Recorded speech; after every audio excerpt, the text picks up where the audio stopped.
Hey guys, welcome back to my channel. Today I'm going to show you how to transfer Capcut projects to PC. It's very simple. Just open your Capcut application, Capcut video editor, and try to sign in first. Try to create your account first, because if you do that, you can use the cloud.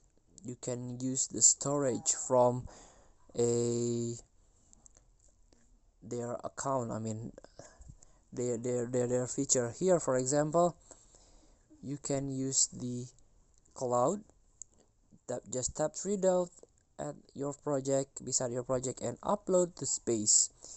Here's my space. This is a free space that you can get about a 15 gigabyte. So if you want to increase the space, you can join pro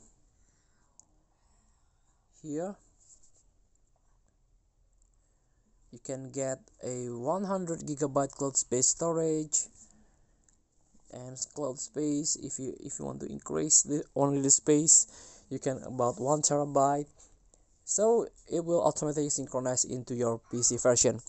Please feel free to try. Thank you for watching. Don't forget to comment, like, and subscribe. Also, click the button below. See you in the next video.